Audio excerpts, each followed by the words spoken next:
des retours d'expérience de l'industrie et que, inversement, bien entendu, l'industrie bénéficie des avancées des travaux de la recherche académique en éco-conception et en analyse de cycle de vie. Que dire d'autre? Que EcoSD effectivement produit, alors vous pourrez trouver toutes les productions d'EcoSD sur le site www.ecosd.fr, mais les productions d'EcoSD, très rapidement, ce sont des projets de recherche justement qui associent industriels et académiques, des cours doctoraux, des conférences annuelles principalement. Voilà. Donc, je vais m'arrêter là pour les présentations. Je tiens aussi d'avance à remercier l'ensemble des intervenants qui ont bien voulu venir nous éclairer sur ce sujet des low-tech. Et remercier aussi Alexandre, voilà, notre Master of Ceremony, voilà, la cheville ouvrière de cette conférence et aussi du projet, ce qu'on appelle le PRC EcoSD qui vous sera présenté dans la matinée. Donc, bienvenue à tous et puis bonne conférence. Merci Alexandre. Merci Stéphane. Merci aussi EcoSD. Et vu qu'on en est au remerciement, c'est un peu comme dans les vieux films, on commence par les crédits. Je voudrais remercier aussi du coup tous les membres du PRC et tout particulièrement Romain Battini et Rénal Herbier, sans qui on n'aurait pas ce magnifique site. C'est eux qui ont tout codé à la main. Donc merci et merci à vous. Donc comme l'a dit Stéphane, je m'appelle Alexandre Gauthier, je suis coordinateur du projet de recherche collaboratif Viabilité Low-Tech. Et avant de commencer cette journée, je vais vous faire un petit résumé, un petit déroulé de cette journée, puis ensuite je vous donnerai quelques consignes générales. Donc tout d'abord, Stéphane l'a rappelé, le fil conducteur de cette journée, c'est la recherche, l'ingénierie et le low-tech, et les liens qu'il y a entre ces trois dimensions. Donc pour cela, on commencera aujourd'hui par du coup une première conférence de l'apport de la technique, donc de l'ingénierie sur le low-tech. Donc plus précisément, effectivement, la technique, car sans la technique, il n'y aurait pas de low-tech. Ensuite, on montrera l'apport de la recherche sur le low-tech, ou plus précisément, qu'est-ce que la recherche peut venir sonder du concept low-tech tel qu'il est actuellement. Donc ça sera notre première matinée. Ça sera la matinée. Ensuite, pour cet après-midi, on commencera tranquillement avec du coup l'apport des low-tech, de la démarche low-tech sur nos pratiques collaboratives, donc nos pratiques de conception de projet et nos pratiques de recherche. On terminera pour les conférences sur du coup l'apport du low-tech sur l'ingénierie ou l'import de l'ingénierie sur le low-tech, là on ne sait pas trop.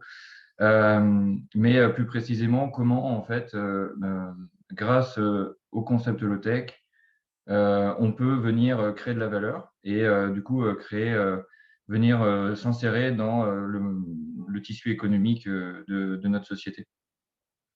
Et enfin, on terminera par une table ronde pour du coup résumer et ouvrir un peu terminer en ouvrant un peu cette journée. Donc quelques consignes générales.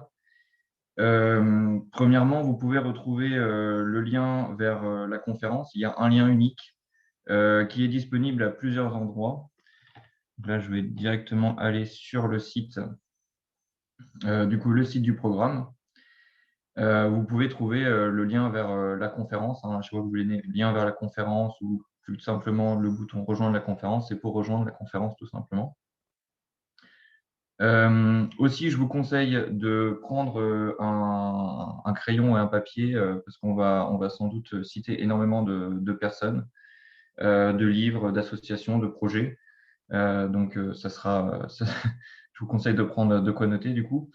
Et pour les plus assidus, on a du coup mis en place un pad collaboratif. Donc, il s'agit plus précisément, une seconde, Alors, il s'agit plus précisément ici d'un point info. Donc, je vais vous partager le lien tout de suite. Parce que je ne sais plus où est le chat. Bon, quelqu'un vous le partagera tout de suite. Donc, le point info, c'est très simple. En fait, c'est juste un pad collaboratif dans lequel vous allez retrouver les informations importantes. Mais aussi, du coup, des liens vers les différents pads collaboratifs qui permettent la prise de notes. Donc, c'est une pratique héritée des communs, comme Victor vous le présentera. Tout simplement, il suffit de venir ouvrir le pad et vous pouvez voir ici à gauche, du coup, le début de la prise de notes. Donc, chacun peut venir se connecter et prendre la note, prendre autant de notes qu'il veut. Par exemple, voilà. Laurent est en train de prendre quelques notes. Donc, ça, c'est pour les plus assidus. Merci d'avance à ceux qui nous permettront de récupérer ces notes-là. Et comme ça sera en plus disponible pour tout le monde. Je pense que j'en ai terminé avec les conseils. Ah non. Alors, du coup, un dernier conseil, qui n'est pas un conseil. On a prévu, du coup, des temps d'échange avec, avec vous entre chaque présentation. Donc, vous allez voir à peu près entre chaque bloc de présentation.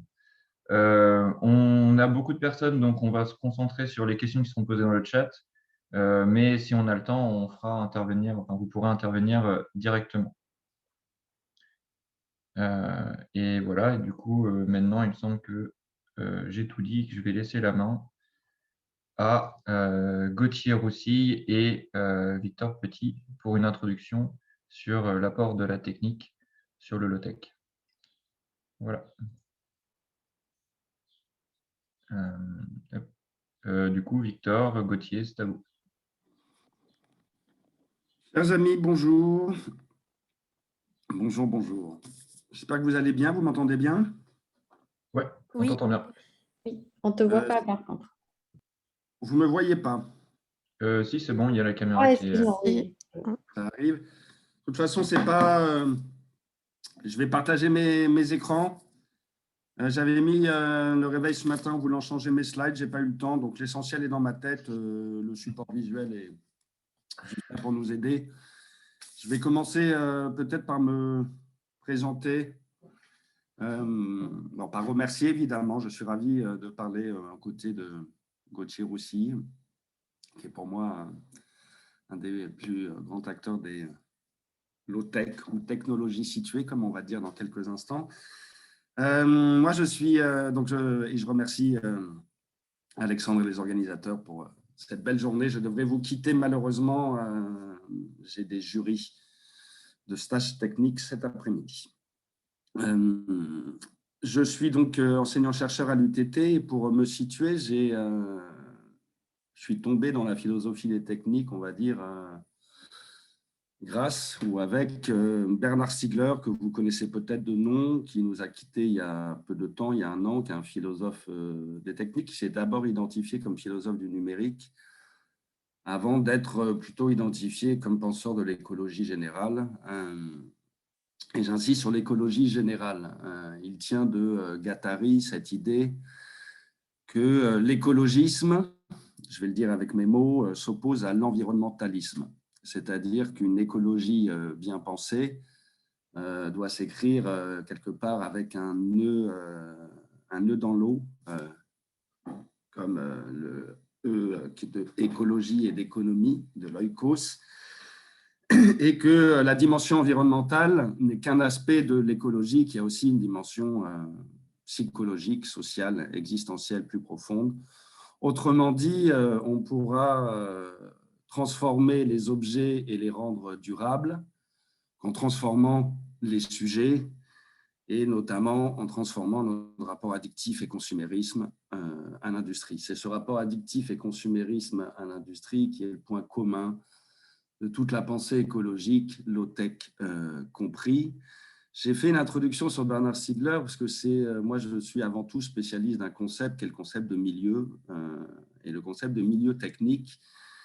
Il a été forgé très tardivement, après le milieu biologique, après le milieu social, après le milieu géographique, très tardivement, donc en 1945, où il est forgé indépendamment par André Leroi-Gourhan, qui est un grand paléo-anthropologue des techniques, dont je vous invite à lire Le geste et la parole, au moins un de ses grands livres, et lui qui réfléchissait à l'hominisation de l'homme, en disant que l'homme se définit par le milieu technique qui est le sien, qui le co-constitue, co-évolution du cerveau et de la main.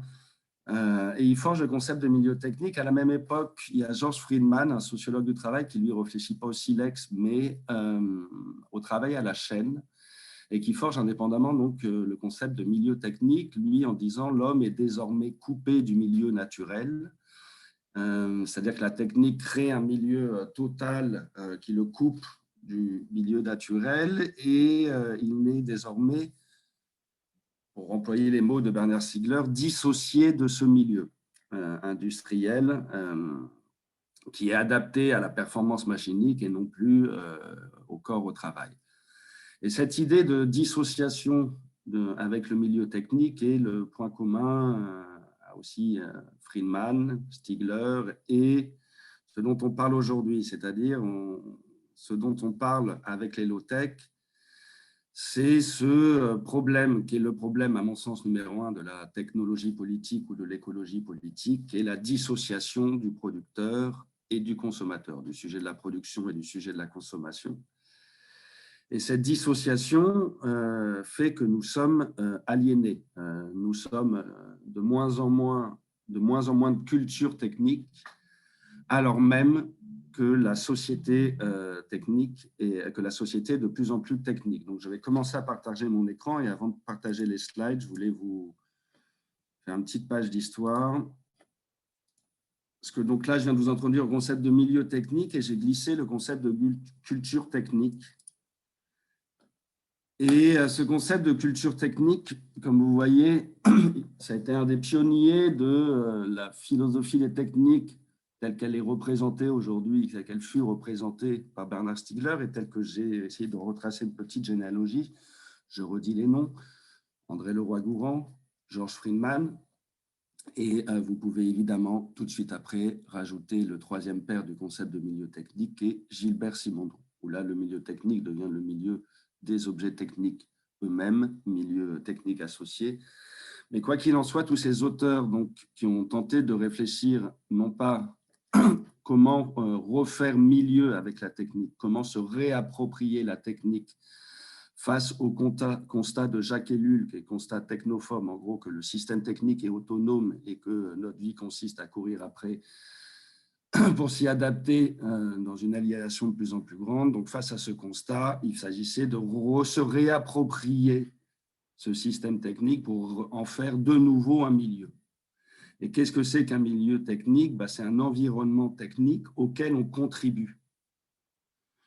L'environnement, il est extérieur, il nous est imposé, on doit s'y adapter de manière extrinsèque. Le milieu, on y contribue toujours. Le milieu est toujours créé par le sujet dont il est le milieu. Et donc, quand on parlait d'économie contributive avec Ars Industrialis ou Bernard Stiegler, ce n'était qu'une manière de prolonger ce vaste mouvement de réappropriation de la culture technique, que j'essaie de reformuler autrement encore, avec cette idée de se réassocier à un milieu technique dont un système industriel pathogène nous a dissociés en nous transformant de simples consommateurs qui ne comprennent pas les tenants et les aboutissants technologiques de ce qu'ils consomment. Voilà pour ma généalogie, et ce qui explique que petit à petit, je me suis intéressé à toutes ces technologies alternatives et toutes ces cultures de la technique alternative, dont le low-tech, et des grands représentants aujourd'hui prendront la parole après moi, dont le low-tech est la manifestation actuelle. Voilà, donc moi je suis dans le concept du milieu, spécialiste du concept de milieu, et j'ai donc tenté d'opposer deux écologies écologie de la nature et écologie des techniques. Une écologie de la nature qui est plutôt une éthique de tradition américaine et anglo-saxonne en général, qui s'intéresse à préserver les wilderness, les espaces sauvages, préservés de l'ingérence humaine, donc une éthique de la nature, qu'elle soit communautaire, comme chez Caldicott ou Léopold, ou plutôt biocentré sur l'individu, peu importe, c'est des éthiques du vivant. Nous, nos traditions, et pensez à des grands philosophes qui ont été importants dans la tradition de naissance de la technocritique et de la pensée écologique, je pense à Anders par exemple. Nous, l'écologie est née d'un raisonnement sur la technique, et essentiellement sur sa puissance incontrôlée et sur le technocratisme, c'est-à-dire que le fait que le système industriel soit intrinsèquement non démocratique. Et donc, c'est essentiellement la question du nucléaire qui était au cœur de la pensée écologique en Europe continentale du moins. Vous voyez quelques noms là. Et à partir de là, donc on a une écologie de la technique, mais il faut aussi opposer deux autres concepts, environnement et milieu. Le concept de milieu étant spécifique à une certaine tradition de la philosophie technocritique française que j'ai essayé de rappeler ici. Et donc, on est en gros dans une tradition d'écologie du milieu technique, donc écologie de la technique au lieu d'écologie de la nature, et écologie du milieu en lieu et place de l'écologie de l'environnement. Et ceci est important parce que je vous disais que l'écologisme qui est le nôtre et s'oppose à l'environnementalisme. Ceci est important parce que là où l'environnement est naturel, le milieu est aussi culturel. Et là où l'environnement est extérieur, est absolu, le milieu est aussi intérieur, et c'est un concept relatif. C'est un très mauvais substantif. Ça a l'air très abstrait tout ça, mais c'est très simple à expliquer en fait. Là où pour changer l'environnement, il suffit de modifier l'environnement, pour changer le milieu, il faut aussi se modifier soi-même, c'est-à-dire changer ses propres normes, pour changer ses propres habitudes. Et donc là où, pour changer l'environnement, on pourrait avoir une approche ingénierique qui se contenterait de dire « Ok, on va changer nos machines, on va faire des machines plus low-tech ». Mais là, un mauvais low-tech que je vais appeler green-tech, plus compatible avec la durabilité de la biodiversité, donc voilà, qui diminue ces flux de matière et d'énergie. Ce qu'on appelle l'éco-conception, le DFE, Design for Environment, de manière classique. On se contente de changer les machines en espérant qu'elles réduisent leur impact environnemental. Donc, on réduit l'impact environnemental des objets. L'écologie du milieu, parce qu'elle transforme aussi le sujet dont elle est le milieu, doit aussi changer nos habitudes et en l'occurrence nos modes de consommation et de production. C'est-à-dire qu'il ne peut pas y avoir de low-tech au supermarché si le low-tech est clairement du côté de l'écologie du milieu et pas du côté de l'écologie de l'environnement. C'est-à-dire que l'impact environnemental de la technique ne suffit pas à définir sa dimension low-tech, parce que son impact social de transformation des pratiques technologiques est tout aussi, voire plus important. Voilà pour l'essentiel de ce que j'ai à vous dire. Je vais tenter désormais de partager mon écran. Il me reste combien de temps, cher Alexandre? Il te reste 7 minutes. Oui, allons-y. Mais c'est bien 7 minutes du coup. Alors, je vais partager, j'avais deux.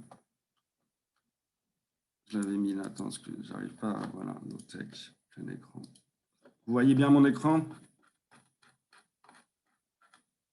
Oui. Oui, c'est bon. Bon, je vais être très rapide et passer plein de slides de manière très rapide. Le low-tech se définit avant tout par son opposition à la big tech. Et tout ce que je vais suivre, c'est, on va appeler low-tech toute cette transition qui s'oppose à la high-tech ou à la big tech. Et donc, le concept à définir serait plutôt la big tech, ce que je ne ferai pas ici, mais il reste 7 minutes. Comme je vous l'ai dit, il y a plusieurs types de traditions d'écologie. La mienne s'ancre dans l'écologie des techniques et plus exactement l'écologie du milieu technique. Et cette tradition, dont j'ai dit quelques noms, mais qui va être représentée, si je devais en dire un nom, ça serait André Gorz.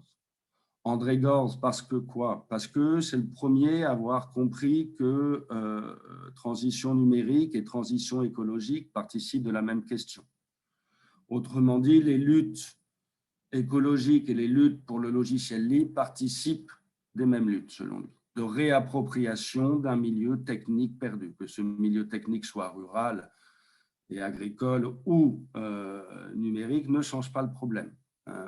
De ce point de vue-là, puisque il me reste 7 minutes, je vais aller aux conclusions, c'est pour ça que j'ai souvent pour habitude de comparer Framasoft, qui est une association d'éducation populaire et d'open technologie sur le numérique, avec l'Atelier Paysan, qui est une association d'éducation populaire et d'open technologie sur les machines agricoles.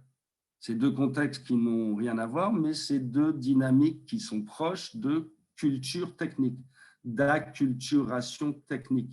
Avant tout, ce que font ces associations que j'associe, moi, à l'esprit low-tech, c'est de redonner au sujet une culture technique perdue. Et en lui redonnant cette culture technique perdue, il espère susciter de nouvelles pratiques qui transforment le consommateur qu'il était en contributeur qu'il sera. Et tout ça se résume assez bien par la tradition en fait française d'André Gorz, qui donc défendait à la fois l'écologie et les technologies ouvertes, d'écologie politique française, qui n'est ni l'homme comme maître et possesseur de la nature, qui n'est ni l'homme hybridé par ses machines et qui a perdu sa tête dans une version latourienne et pas trop globale. C'est une vision dont le triptyque est autonomie, responsabilité et solidarité en lieu et place de liberté, égalité et fraternité. Mais ce qui m'importe, c'est que quand on creuse un peu cette littérature, en fait, il est vraiment question d'autonomie technique, de responsabilité technique et de solidarité technique. Car il est bien évident que ces concepts peuvent et doivent s'incarner dans des infrastructures qui sont notre milieu technique. Il me reste 1 minute. Les racines de... Bon. 4 minutes. Aujourd'hui, je ne vous parlerai pas des racines du low-tech qu'on peut faire remonter aux techniques conviviales d'Illich et à Global Tools, sur lequel je vais sortir un livre prochainement. Je tiens à vous dire qu'il y a que l'opposition, en gros, entre ce que j'ai appelé une vision environnementale des low-tech, qui consisterait à dire on va baisser l'impact environnemental de nos techniques, peut accompagner cette vision environnementale, peut accompagner une certaine conception bizarrement high-tech de l'écologie, tout simplement parce qu'elle va insister plutôt sur l'autonomie de l'objet. Donc les maisons autonomes énergétiquement, dont vous voyez déjà des projets dans les années 60 et dont aujourd'hui on continue à avoir tout un tas de projets. Mais cette vision de l'autonomie technique des objets me semble incarner plutôt la vision green tech ou high-tech des techniques, des techniques vertes. Et elle s'oppose frontalement à une autre vision des low-tech qui insiste véritablement, non pas nécessairement sur la réduction des impacts environnementaux, c'est-à-dire pas, mais sur les transformations du sujet à qui on retente de donner culture technique et autonomie. Pour faire comprendre ça, en général, je me base sur le même slide que Gauthier, à qui je vais laisser la parole donc, dans quelques instants. Vous voyez bien que là, vous avez cheminé thermostat étant le degré zéro de la machine cybernétique. Mais si on se contente de faire de l'ACV, alors il est évident qu'à l'usage, si on fait de l'analyse du cycle de vie, le thermostat gagne en termes d'impact environnementaux. Mais bon, pour peu qui dure assez longtemps, même si on prend l'ensemble du cycle de vie, il est fort probable que l'impact environnemental, en tout cas si on se limite sur les gaz à effet de serre du thermostat, soit moindre que celui de la cheminée qui fonctionne au charbon de bois ou au bois. Et pourtant, c'est bien la cheminée qui est du côté de la culture low-tech, parce qu'à travers la cheminée se développe une pratique de la culture technique, une pratique de la convivialité, une pratique donc d'une fonction technique là qui est la température, qui est complètement différente du thermostat qui précisément, en tant qu'il est automatisé, se passe de la contribution, de la participation du sujet. Et donc, on voit dans cet exemple à quel point la participation, la contribution du sujet au milieu technique qui est le sien constitue une des définitions essentielles des low-tech, dont le slogan ne doit pas se limiter à faire plus avec moins. Puisqu'il me reste peu de temps, je voulais dialoguer avec Gauthier. Donc, les low-tech, je vous montre juste l'imaginaire des low-tech. Je pense qu'on serait tous d'accord à dire que le low-tech dessine un mouvement plutôt qu'un concept nouveau et qui viendrait se mettre en porte-à-faux vis-à-vis de la tradition des techniques ouvertes de Gauss, des techniques conviviales d'Illich, des techniques intermédiaires de Schumacher, etc. Le low-tech, c'est le mot actuel fédérateur pour toutes ces pratiques dont vous avez ici un certain résumé. Tout ça, ça se trouve en ligne. Hein. Et donc, j'insiste, moi, sur l'idée de vraiment relier low-tech et open-tech. Par open-tech, j'entends les logiciels ouverts ou comme matériel ouvert qui, par définition, dit ouvert à la participation, à la contribution du sujet qui, en tant que tel, se doit d'avoir une culture technique qui, celle de la maintenance sur laquelle je voulais conclure et je n'insisterai pas. J'insiste sur le point que derrière les low-tech, il y a toujours un mouvement de democratic tech, c'est-à-dire de réappropriation démocratique des techniques. Je cherche le slide où je discute avec Gauthier, il est là.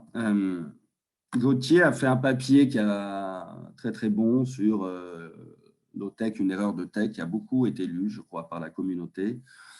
Et où il revient sur deux mots, il fait jouer deux mots, technique et technologie, et je trouvais ça très très pertinent, sauf que, à mon sens, moi quand je l'ai lu, je me suis dit, je ne sais pas si c'était, je l'ai lu dans l'autre sens qu'il l'a écrit.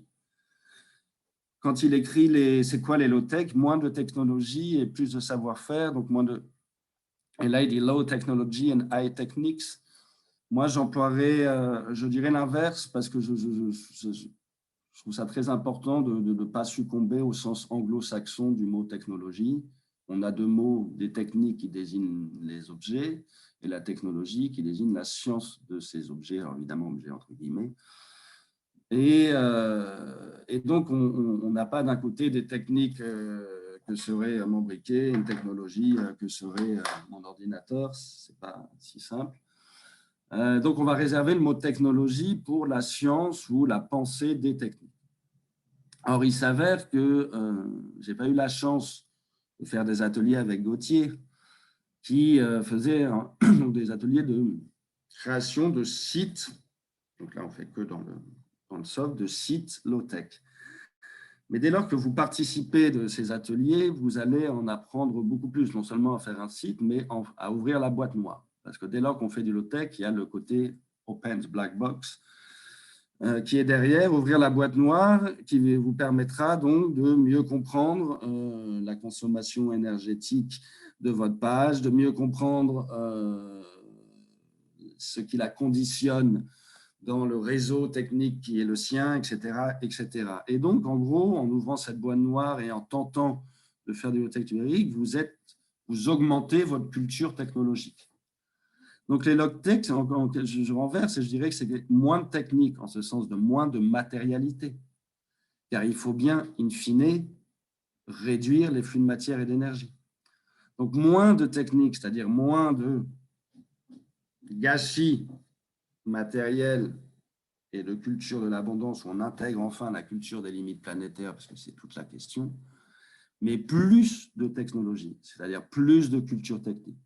Donc moi, je suis un mauvais élève, hein, c'est fait ce que je dis, pas ce que je fais, mais moi, je suis le produit de l'école qui est la mienne, et les cours de technologie à l'école sont quand même pas à la hauteur de ce qu'ils devraient être. Et donc, je ne sais rien faire de mes mains comme n'importe quel bon citadin et je suis soumis à une société de services et aliéné au supermarché. Mais les artisans du low-tech sont tous des artisans qui ont une culture technique plus grande que la moyenne. Parce que moins de technique demande plus de technologie, plus de savoir-faire technique.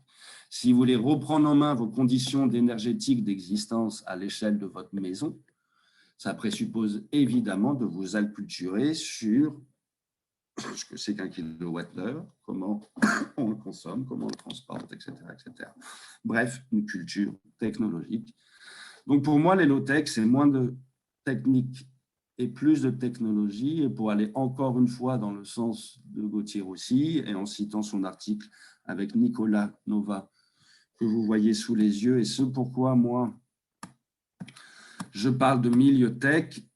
L'article que je viens de passer s'appelait d'une low-tech numérique au numérique situé. J'insiste vraiment sur l'importance pour que les low-tech ne soient pas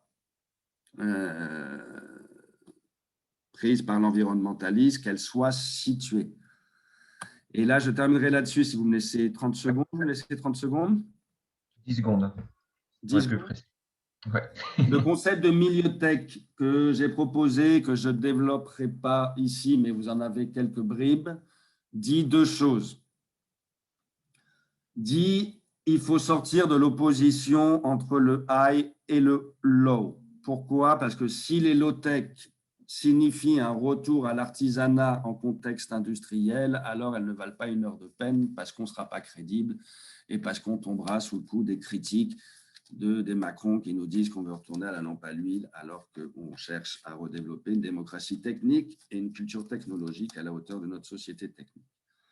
Donc, milieu tech, parce qu'il ne faut pas opposer les deux. Je tiens à dire que depuis Global Tools, l'invention des low-tech, ils appelaient ça technique simple, ou technique pauvre ou technologie simple, les radicaux italiens, la question de savoir comment on est écologique tout en étant industriel, c'est-à-dire comment on critique le capitalisme tout en gardant l'industrie, et ce qui divise la gauche. Donc, toute la question que je vous ouvre pour le débat du jour, c'est est-ce qu'il peut y avoir une industrie low-tech? Et c'est toute la question. Moi, je dirais plutôt oui, parce que je tourne vers l'open technology et que du coup, des entreprises qui ont des envergures d'échelle, même comme l'atelier paysan, peuvent participer de cette culture. Milieu tech, donc pour subvertir cette opposition et pour inclure dans les low-tech tout le milieu des makers, parce que les makers utilisent du high-tech, du numérique, et donc pour ne pas être en porte-à-faux, je propose le concept de milieu tech. Milieu tech aussi, parce que le milieu, ce n'est pas juste l'intermédiaire, le tiers terme, c'est le milieu bio, socio, géographique et technique, qui est le mien. Donc, le milieu est toujours situé. Je vous disais que c'est un concept relatif et pas absolu. Et donc, on ne peut pas faire du low-tech absolument partout. C'est-à-dire, admettons que je fasse une maison low-tech ou basse consommation. Si j'en fais un modèle et que je le vends sur Internet indépendamment partout dans le monde, pour moi, ça ne sera pas du low-tech. Ça sera du green tech, peut-être du du fast tech, comme on parle du fast food. Mais pour qu'elle soit vraiment du low-tech, elle doit être relative au milieu auquel elle s'adresse. Et il est bien évident que le milieu en Bretagne n'est pas le même qu'au Maroc et qu'il faut donc prendre en compte la spécificité culturelle et technique et géographique du milieu auquel on s'adresse dans l'exemple que je prends. Donc, je terminerai sur cette phrase. Merci. Low-tech aussi, parce que le low-tech doit comprendre que pour ne pas être du vague artisanat green tech, il ne peut pas apporter de solutions reproductibles partout. À chaque fois, les solutions doivent être, et c'est pour ça que je faisais référence à Gauthier et à l'article avec Nova, situées ou territorialisées, autrement dit, relatives au milieu local qui est le leur. Donc, c'est pour ça que tout le low-tech ouvre sur le local. Donc, vous avez ici des illustrations. Framasoft et l'atelier paysan sont OK. J'ai fini en 38. Tu m'avais dit 20 minutes. J'ai écouté 20 minutes mon temps de parole. Merci. C'est mieux que d'habitude, donc je suis content. Et ben, merci Victor. Et maintenant, on va du coup laisser la main à Gauthier aussi, J'enlève euh, mon écran, qui va continuer du coup mon l'édition. image. J'espère que j'ai été clair, même s'il n'y avait pas de support visuel très prononcé. On verra les questions s'il y a besoin d'éclaircissement. Merci. Merci Victor. Arrêtez le partage d'écran.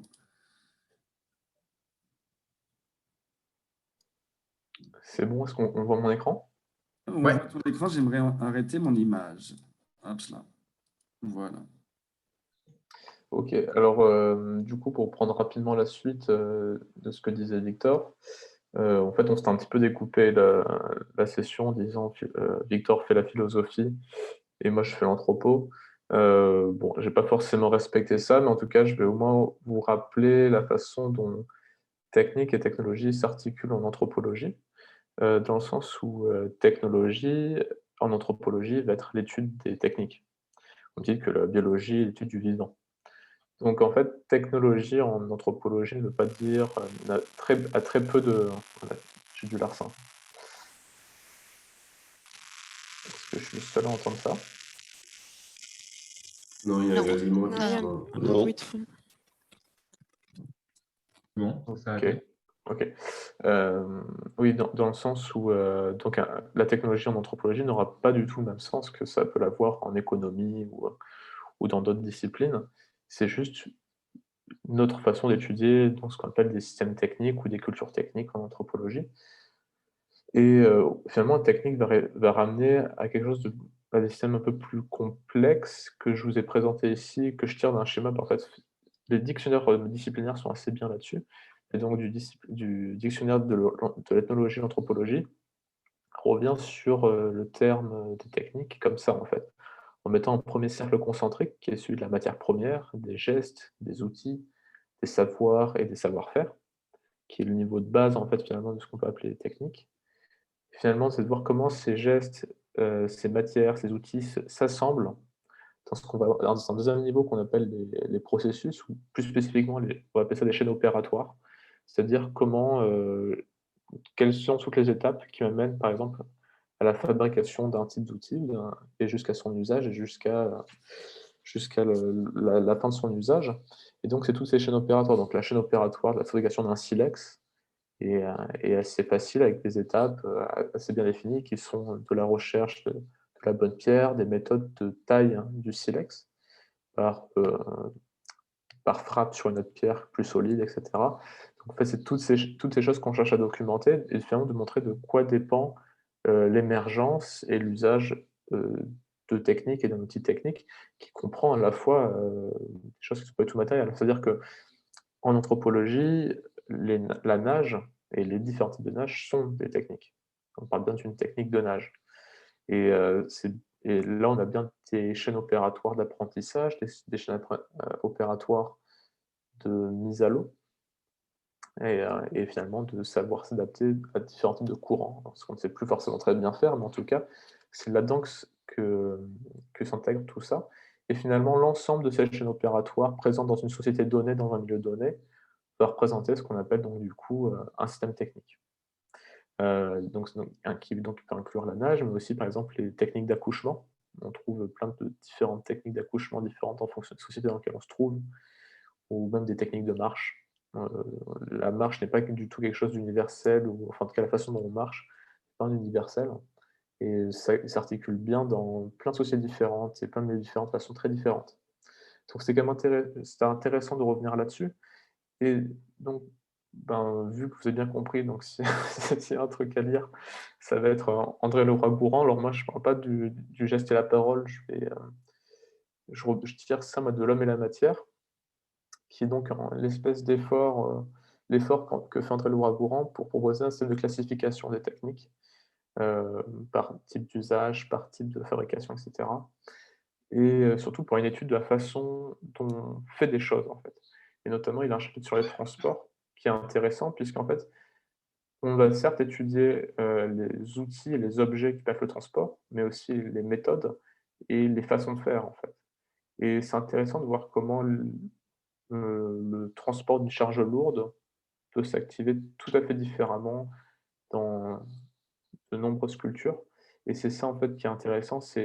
Par exemple, dans tous ces outils, on peut voir des chaînes opératoires tout à fait différentes.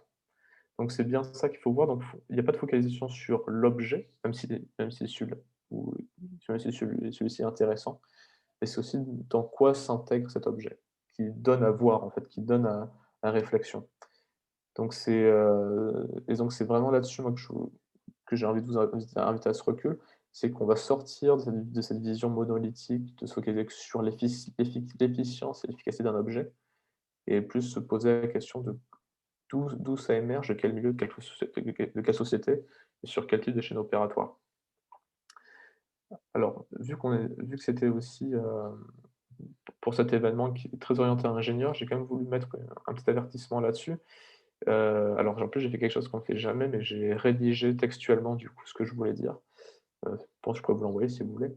Mais moi, la question qui m'interroge, c'est de dire finalement, est-ce que la low-tech, c'est un truc d'ingénieur? Moi, j'en suis pas très convaincu, honnêtement. Ou en tout cas, il ne faut pas que ça soit un précaré tenu par les ingénieurs, qui peut être une tentation facile, notamment en France, vu notre tradition sur le sujet, en tout cas notre tradition ingénieriale. Parce qu'en fait, au-delà de la production des savoirs et la fabrication, la conception justement des outils, des chaînes opératoires, il y a une question qui est importante et qu'a souligné Victor, c'est la question de comment on diffuse ça. Et donc c'est pour ça qu'on parle de démocratie technique. On doit viser l'ouverture maximum des savoir-faire et des savoirs techniques pour permettre en fait de faire advenir une culture technique. Aujourd'hui, paradoxalement, des sociétés qui sont technologiquement, dans le sens américain, heu, très en pointe, sont aussi des sociétés dans lesquelles les cultures techniques sont très faibles. Parce qu'elles sont spécifiques à des corps professionnels qui la segmentent et qui ne la diffusent pas forcément. Et c'est aussi lié à l'ensemble du processus d'éducation.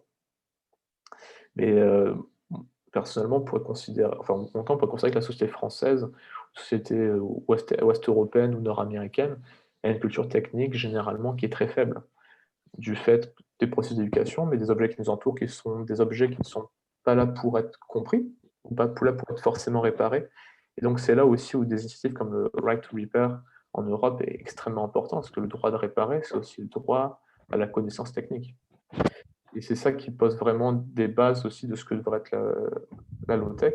Donc quelque chose qui ne se donne pas à un corps social, un corps socio-professionnel unique, mais quelque chose qui va beaucoup plus loin que ça et qui s'offre à l'ensemble de la population. Et donc, s'il y a des dynamiques aussi d'éducation populaire qu'il faut prendre là-dedans ou de transmission de savoir. Et surtout, un autre aspect, c'est qu'on certes, la low-tech est un terme qui a le vent en poupe aujourd'hui, mais on ne doit pas l'utiliser pour invisibiliser des savoirs techniques ou des démarches similaires qui sont antérieures au terme. Enfin, je pense notamment à la façon dont les savoir-faire paysans, c'est un lieu commun, mais en tout cas, c'est quelque chose qui est important à voir. Toutes les techniques de bricolage, en fait, préexistent à ce qu'on nous, aujourd'hui, on appelle la low-tech.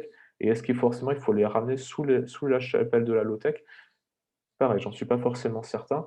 En tout cas, je pense qu'il faut avoir une vraie attention à essayer de baiser la low-tech et toute la bienveillance qu'on peut avoir, à pas l'utiliser pour invisibiliser, des savoirs techniques préexistants et qui continueront à se développer en marge et en parallèle de ce qu'on peut voir aujourd'hui avec la low-tech. C'est mon petit avertissement pour la journée. Et du coup, je vais revenir à des exemples beaucoup plus contemporains qui m'ont enfin, maintenant, j'ai plus vous transmettre des réflexions du moment, plutôt que revenir finalement sur sur ce qui a pu être dit par Victor ou ce qu'il a dit dans la journée. Hem, il y a des choses intéressantes à marquer, en fait, aujourd'hui dans la façon dont on parle de technique. Si on part, si on sort vraiment de l'écume liée à des choses comme les Amish et cetera, le discours de Macron, il y a des moments intéressants, notamment, très, très récemment, il y a la question du vote électronique et j'ai vu, notamment sur les réseaux sociaux, tous les tous les développeurs que je suis ou les experts techniques ou experts en réseau que je suis, se dire: «Il faut absolument pas faire de vote électronique». Il y a rien de mieux que le vote tel qu'il est fait aujourd'hui, sur plein d'aspects. Et en fait, c'est intéressant de voir des personnes assez technophiles, qui finalement, de façon presque naturelle, considèrent des solutions techniques qui sont pourtant, on va dire, si on le prend d'un point de vue, technophile, qui sont presque rétrogrades, parce que c'est quand même finalement des urnes, une boîte en plastique et 2 rideaux, 2 rideaux et les enveloppes. Mais pourtant, apparemment en termes de sécurité et sur bien d'autres niveaux, heu, des experts même du numérique considèrent qu'il faut mieux pas aller là-dessus. Les gens qui vont croire à la solution du vote électronique sont plutôt des entreprises qui ont des votes, enfin qui ont des intérêts commerciaux en fait, comme Cisco ou des choses comme ça. Et je trouve qu'il y a vraiment quelque chose, il y a quelque chose qui se passe dans ces moments-là, qui sont intéressants à étudier, qui mériteraient plus de recherche en fait. Pourquoi typiquement sur ce sujet, en fait, la question de la low-tech ne se pose même plus? Parce qu'en fait, le les les bénéfices, en fait, du système existant qui est donc plutôt low-tech, heu, en fait, est supérieur, par rapport aux résultats escomptés. Et donc j'ouvre cette question en tout cas, mais je pense qu'il est intéressant à voir là-dessus, mais on le trouve en bioéthique, on le trouve dans plein d'autres aspects. Mais en tout cas, c'est un exemple récent et je trouve ça notamment intéressant, puisque moi je travaille plus sur la question du numérique, de voir pourquoi d'un coup, en fait, la numérisation semblait tout à fait contraire à ce qu'on voulait à ce qu'on attendait d'un vote. Je voulais aussi vous mettre parler d'autres choses un peu dans la lignée de ce que disait Guillaume, pardon, ce que disait Victor avec les bibliothèques. C'est qu'il faut faire attention à vouloir être cohérent tout le temps, en fait.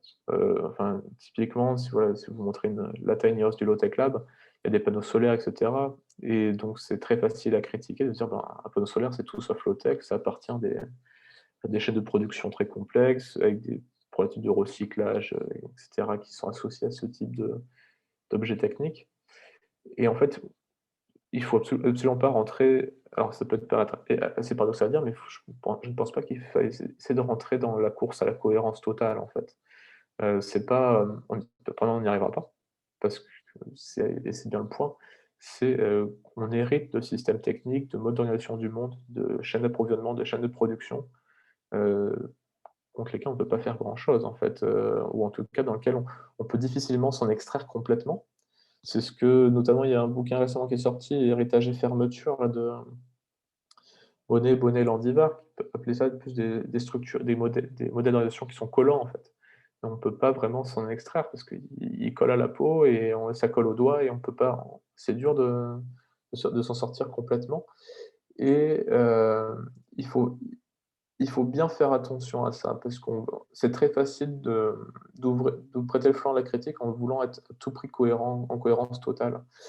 Et et alors ce qui est quand même 2, donc il y a quand même 2 fossés, qui est d'un côté on n'y arrivera pas et donc du coup c'est pas pas que critiquable, et de l'autre côté, même si on y arrive, on peut potentiellement se transformer en espèce de puriste, enfin de puritain qui se verrait comme juge moral sur l'ensemble des autres activités des autres. Donc dans tous les 2 cas, c'est pas forcément les 2 extrêmes ne sont pas forcément souhaitables. Mais donc du coup, si c'est pas qu'une démarche de cohérence, qu'est-ce que ça peut être d'autre? Et c'est aussi là qui est intéressant et c'est, aussi là où moi je vous invite à réfléchir durant cette journée. Et en parlant justement de ces, modèles d'organisation, de ces chaînes d'approvisionnement dont on ne peut pas se défaire, hem, je trouve ça intéressant de revenir sur un bouquin récent de Ulrich Brand et de Markus Wissen qui s'appelle The Imperial Way of Living, le mode de vie impérial, hem, qui rappelle quelque chose d'intéressant en fait. C'est que tous les modes de vie que nous on a structurés aujourd'hui, le mode de vie moderne au sens des sciences humaines et sociales, en fait requiert par défaut toujours plus d'espace que celui de nos frontières. On ne peut pas en fait, aujourd'hui, le monde organisé ne fonctionne pas sur son propre territoire. En tout cas sur la limite de son propre territoire administratif. On dépend de chaînes d'approvisionnement, de modèles d'extraction, de modèles d'exploitation qui sont forcément au-delà de nos frontières et donc qui requièrent un empire. Alors un empire qui n'est pas forcément au sens des nations, mais qui est au sens des chaînes d'approvisionnement, des chaînes, de production, et cetera. Et on pourra aussi difficilement sortir de ça, et ce mode de vie impérial, en fait, organise bien donc tous ces rapports, d'exploitation, d'extraction, mais aussi des transferts, et c'est ça aussi qui est important, c'est les transferts de pollution, de risques, de pénibilité, Et finalement, peut-être la low-tech, elle se situe aussi sur une question par rapport à ce mode de vie, qui est de se dire, en fait, à quel point j'essaie d'arrêter ce transfert de pénibilité qui m'emmène du confort, parce que quand je transfère ma pénibilité d'un geste ou d'une action à quelqu'un pour avoir un confort en échange. Donc ce qui arrive, c'est que des gens centralisent beaucoup de pénibilité et beaucoup de risques et du coup beaucoup de peine. Et du coup, à quel moment en fait je décide de retransférer la pénibilité de mon côté pour, pour arrêter de perpétuer ce transfert. Et c'est là aussi une des choses compliquées avec la low-tech et le mode de vie moderne, c'est qu'il faut aussi accepter le fait on peut faire des choses plus pénibles, mais c'est aussi qu'on y trouve un certain plaisir parce que c'est des modes d'apprentissage et c'est aussi de se réintégrer dans un milieu. La pénibilité, c'est aussi pénible d'être intégré à un milieu où on doit dépendre de contraintes qu'on choisit d'accepter ou non. Enfin, en tout cas, que le mode de vie moderne n'a pas choisi d'accepter, mais du coup, dans lequel il faut organiser ce ratio entre confort et pénibilité. Et finalement, moi, une des voies que je vois qui m'intéresse, enfin, en tout cas, ce qui m'intéresse moi aujourd'hui dans la low-tech, c'est pas tant les pratiques de conception, on va dire, même si elles sont bien sûr fondamentales, mais c'est une fois qu'on a parlé du milieu, qu'on a un peu perdu en fait, comment on le redécrit en fait, comment on le redéfinit ce milieu pour savoir en fait comment on agit d'un point de vue technique. Et, et c'est bien ça qui m'intéresse. Et ce que je rappelais en fait, c'est que pour moi, faire des toilettes sèches, qui est un petit peu le lieu commun de la low-tech, n'est pas un grand exercice technique de menuiserie, hein. Heu, Par contre, c'est intéressant de se dire en fait que c'est un exercice de description. Faire une toilette sèche, c'est aussi redécrire les réseaux de dépendance ou les chaînes opératoires desquelles dépendent les toilettes modernes, en fait. Réseau d'égout, accès à l'eau, traitement des déchets, mais aussi les les, hem, les systèmes sociaux qui est autour de ça, autour de autour de certains aspects de la pudeur, des gestes sociaux, et cetera. Donc il y a tout ça, en fait, que je trouve intéressant dans le geste de faire les toilettes sèches, au-delà d'avoir les toilettes sèches. Et typiquement, alors moi je trouve les toilettes un objet technique et des systèmes techniques absolument fascinants, et notamment j'aime bien cette image que j'ai vue en Chine, c'est scanner un QR code pour obtenir du papier toilette.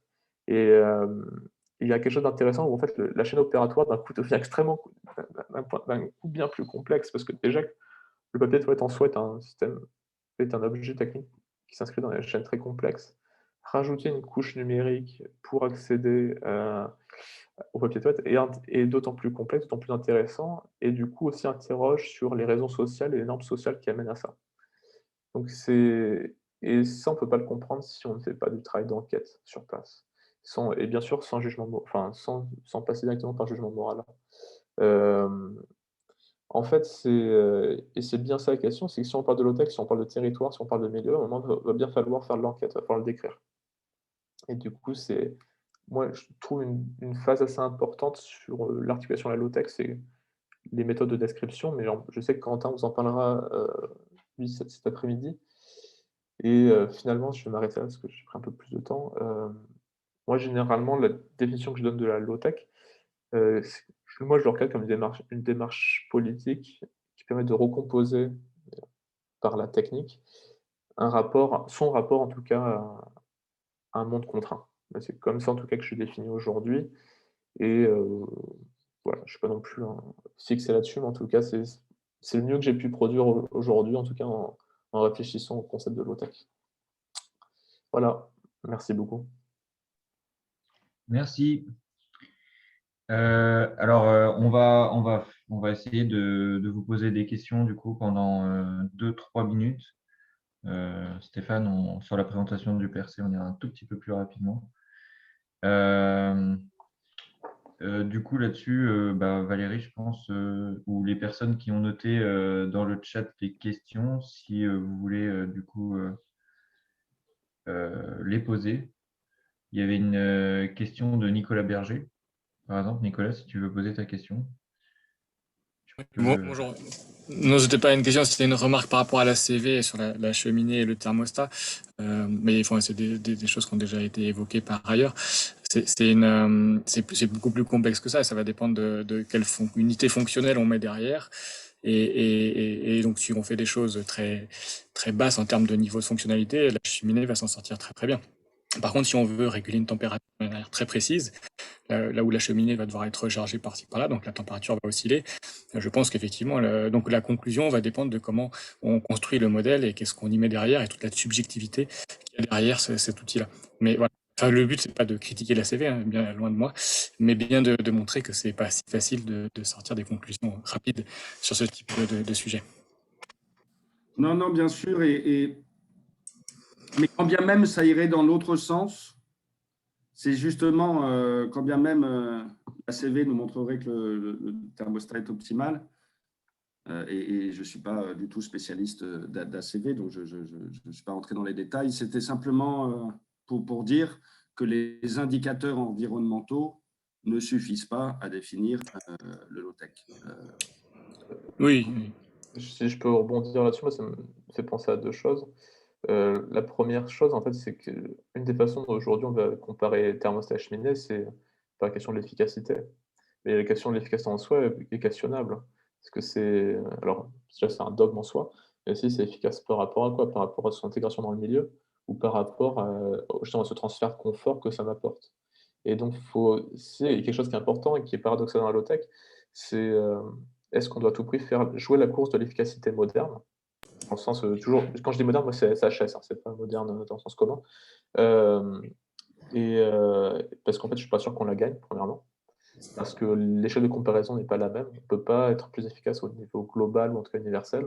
Par contre, on peut être plus pertinent dans des contextes bien définis. Et l'autre aspect que ça me faisait penser, j'ai oublié. Donc, j'arrête là. Mais pour rebondir sur cette comparaison, alors là, c'est pas un objet de recherche, mais plus une expérimentation personnelle sur des questions que je me suis posées. Et dans le chat, quelqu'un disait oui, mais ça remplace la télé. Mais clairement, il y a d'autres fonctions à associer. Et puis le temps, enfin personnellement, j'ai fait ce choix-là. Donc aller couper du bois, aller faire le stock du bois, bah, c'est du temps que je passe pas sur autre chose. Donc c'est dans la réintégration au milieu, c'est clairement un objet qui permet la réintégration au milieu, ce que le thermostat ne permet pas. Puis en termes de réparabilité, enfin ouais, bref, on est clairement sur, c'est vraiment un bel objet pour montrer tous ces questionnements-là, quoi.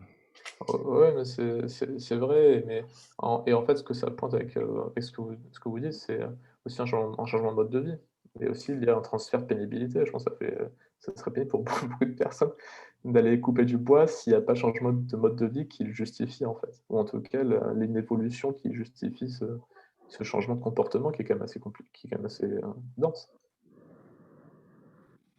Et par définition, moi, je rebondis sur ce que tu dis, puis je vais profiter d'être à l'écran pour poser une question, Gauthier. Ce que tu dis pose la question, évidemment. Alors, la question pourra être posée, mais alors, il faudra y répondre par écrit, parce que du coup, on va enchaîner ensuite. Mais vas-y, pose la question, Victor. Là, j'allais faire une remarque. Ah oui, bah, la remarque. Vas-y, fais ta remarque. La Après, on pluralité passera. du sens technique qui signifie les techniques du corps, mais au moins, au minimum, à la fois matière, code et art. C'est que le low-tech remet au cœur évidemment le travail humain, là, qui était évoqué par Gauthier. C'est-à-dire que la sueur dont tu parlais redevient une valeur. Et une valeur telle qu'elle n'est pas mesurable par des indicateurs quelconques.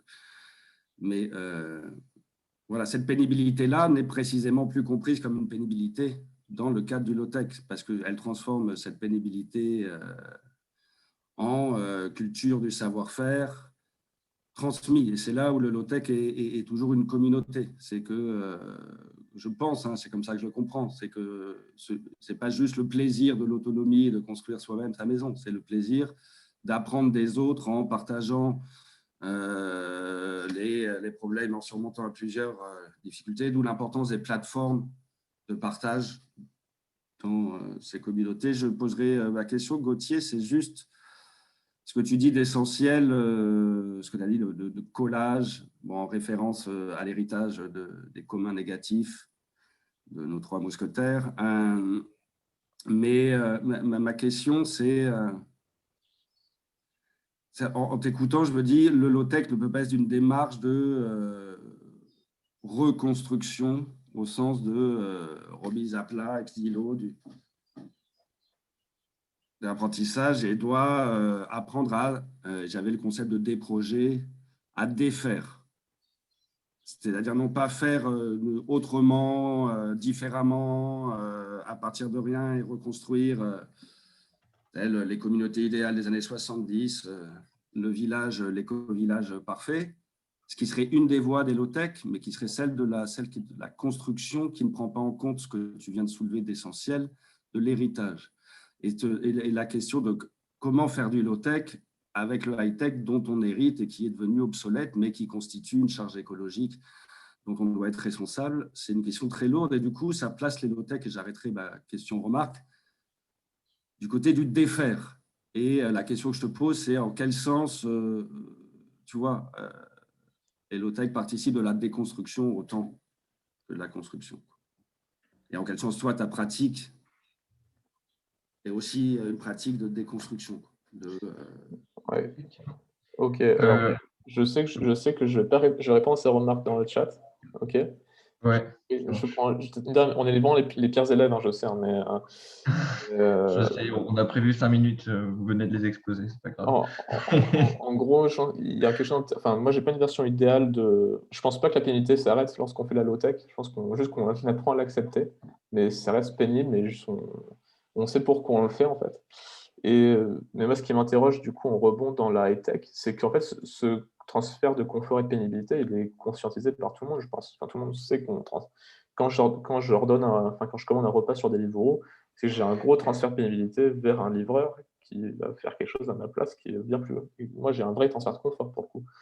Mais je pense que dans la logique vraiment de la high-tech, l'automatisation a toute sa place là-dedans. C'est la promesse qu'un jour, le transfert de pénibilité se fera sur autre chose que des humains. Et c'est bien, moi, c'est comme ça que j'ai le programme d'automatisation. C'est parce qu'un jour, on suppose qu'on sortira de cet échange qui est toujours inégal.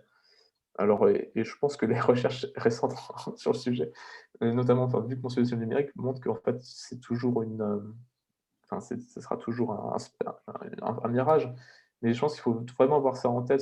C'est qu'est-ce qu'on fait du confort, qu'est-ce qu'on fait de la pénibilité et comment on le réarticule. Et je m'arrête là et je vais répondre à Victor dans le chat. Mais c'est vrai que j'ai des remarques par rapport à ce que tu disais sur mon high-tech, low-tech, enfin mon high-technologie, low-techniques. Donc voilà, je réponds dans le chat.